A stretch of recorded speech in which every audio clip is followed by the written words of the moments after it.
আমাদের সিদ্দিকী উচ্চ বিদ্যালয়ের সাবেক প্রধান শিক্ষক এবং আমাদের শিক্ষক সমর্থকরা যারা উনি নুরুল আলম সাহেব উপস্থিত আছেন, আমাদের পাড়াকুণ্ডের বিশিষ্ট ব্যক্তিবর্গ এবং ওলামায়ে কেরাম, আমাদের মসজিদের খতিব জনাব মাওলানা আবুল সাহেব সহ উপস্থিত আমাদের জানের আগত সকল মুরব্বীগণ, আসসালামু আলাইকুম।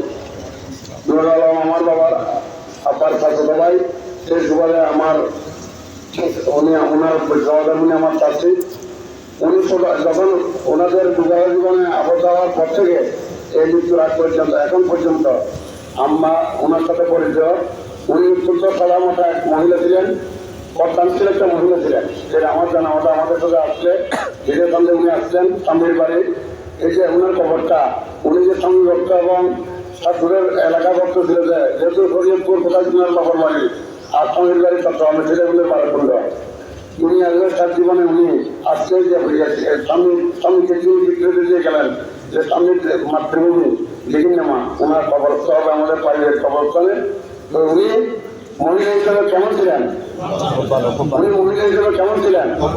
উনি মহিলা হিসেবে কেমন ছিলেন? আপনাদের ভালো আল্লাহ কবুল করে আমার সাথে কাছে দোয়া করবেন, আল্লাহ যাতে ওনাকে জান্নাতবাসী করেন। এবং ওনার দুই মেয়ে, এক ছেলে, বড় ছেলে বড় মেয়ে আমেরিকাতে লেখাপড়া করতেছে, ছোট মেয়ে বাংলাদেশে ঢাকা বিশ্ববিদ্যালয় মনে হয়। আর মেজু ছেলে, ওনার ছেলেটা মেজু, মেয়েটা একটা মেয়ে ছোট, একটা মেয়ে বড় ছেলে না। এই তিনজন, তাদের তিনজনের জন্য আমার সরকার, এই সন্তানদের জন্য আপনারা দোয়া করবেন, আমার সরকারের জন্য দোয়া করবেন। আসসালামু আলাইকুম।